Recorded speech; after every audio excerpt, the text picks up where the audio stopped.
How can we design work environments that nurture wellness and a sense of belonging for everyone? Well, rise and shine leaders. This is Glen Guyton, keynote speaker and workplace trainer, here for our executive coffee break. I have my beverage in hand. I hope you have yours too. They say you can't choose your family, but you can choose your workplace culture and your beverage. And today I am drinking coffee with no milk or cream. It's a Brazilian coffee. Not my favorite, but that's what we're drinking today. Understand that leadership matters, so you might as well get good at it. Well, today, as we embark on our transformative journey in the world of teal organizations, and again, the motivation for this week is this book here, Reinventing Organizations. Really good book. I've been reading a number of books about the future of work and just want to share my thoughts with you. But imagine a workplace where hierarchy takes a back seat and empowerment, autonomy, and purpose drive success. Isn't that a great place to be?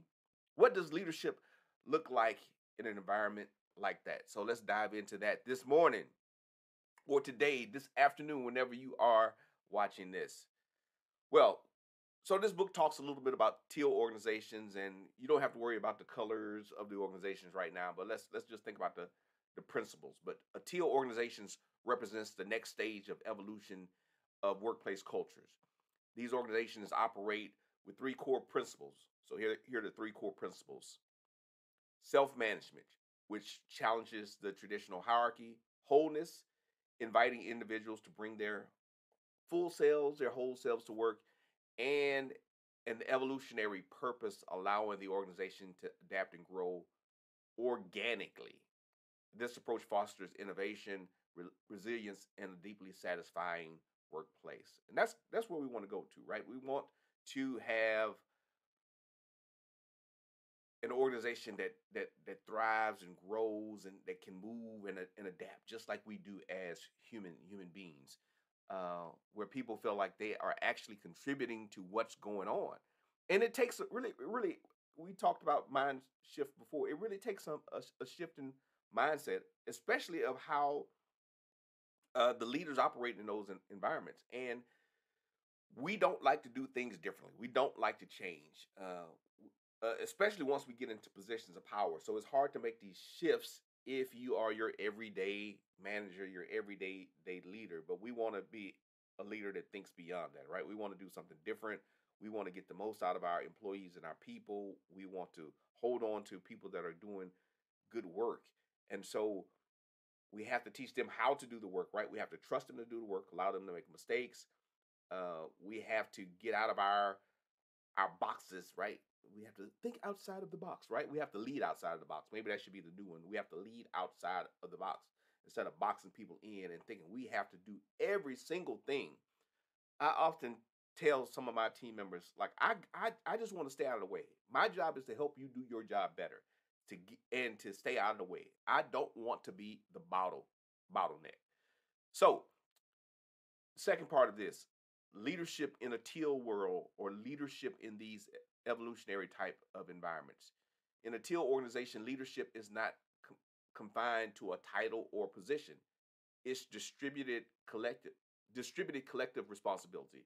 Leaders in teal organizations act as facilitators. See, just what I was just talking about. Act as facilitators, enable enabling teams to self-organize and to make decisions aligned with the organization's purpose. Now, we never want to get away from the organization's purpose. Hear me. We never want to get away from the organization's purpose. Doesn't mean in these organizations people can do whatever the heck they want. No, you have clearly defined a clearly defined purpose, clearly defined goals in the organization. How you come about those goals and purpose uh, is another story. But again, this is who we are. These are the things that we do in this organization. Now you go get it done. So we have to cultivate this mindset and environment to focus on trust, empowerment, and letting go of some control mechanisms. Um, I worked in a number of workplaces where, again, outside of the military, everybody wears the same thing. You do things at the same time. Very regimented. That's probably why I almost got kicked out of the Air Force Academy twice, just being dumb and thinking I could do what I wanted to do. But that's a different type of environment than the one we're talking about in these corporate types of environments. How do we get people to do the things that we need them to do, and support the overall mission, but trust that they're going to get it done. Part of that again is hiring better people, onboarding your people in a certain way so that they understand what the end game is, what it is that you hope to accomplish in the organization, and you facilitate that. Leaders are facilitators.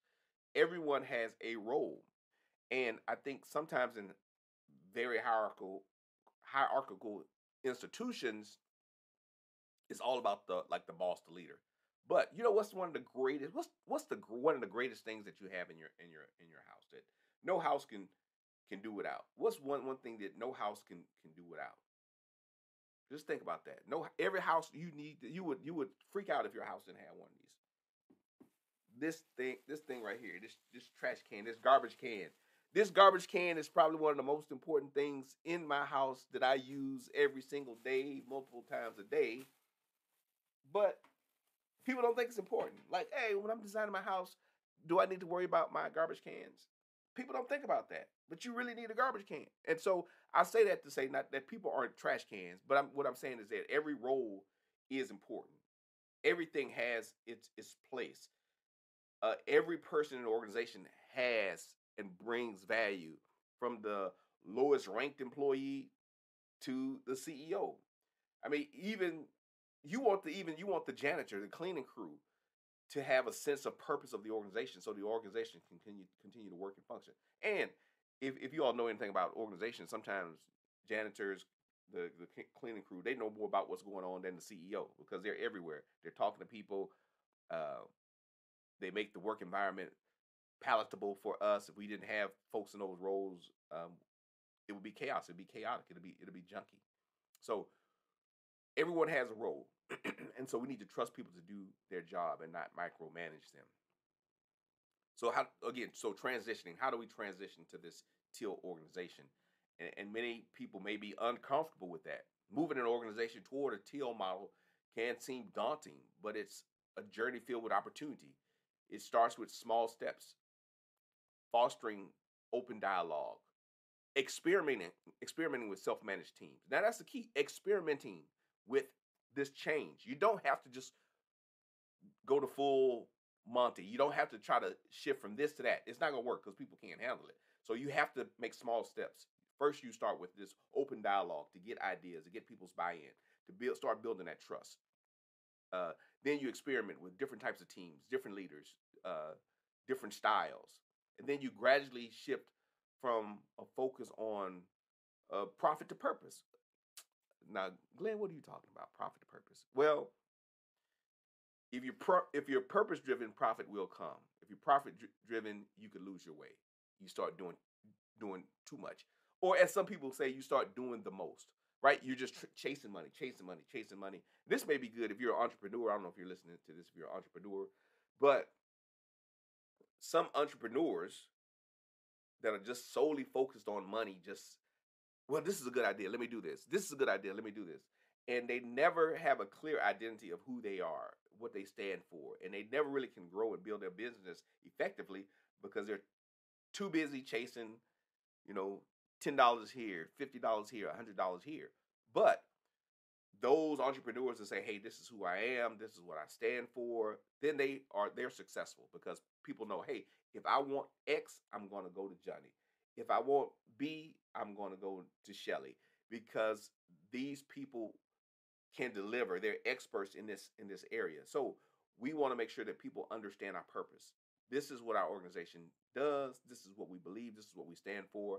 And then you start drawing in the right people, right? You start drawing in people who have that focus and who have the ability to get you to your goal. So we'll discuss some other practical strategies for beginning this transition, but I just want to emphasize the importance of patience in this journey, persistence, sticking to it, and a willingness to learn and adapt. Improvise, adapt, and overcome. become. So we'll talk about some of those things if you tune in uh, to the other episodes in this series. And so,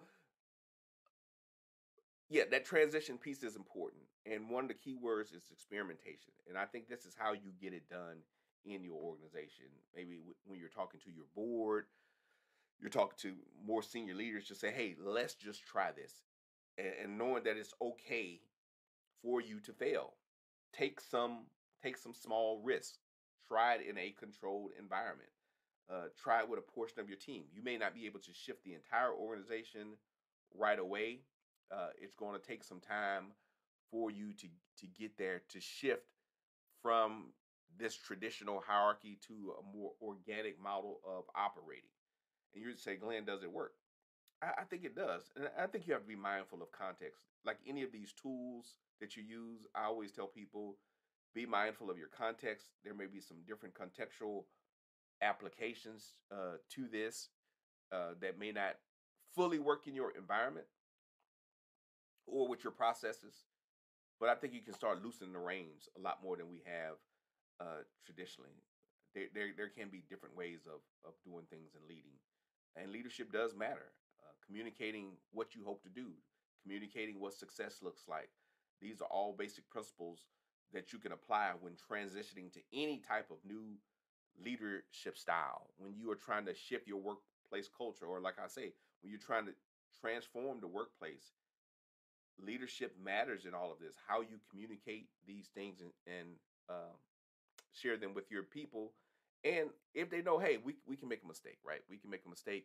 It's not gonna be perfect. There's gonna be some ups and downs as we get through this journey, but you walk with people along the way.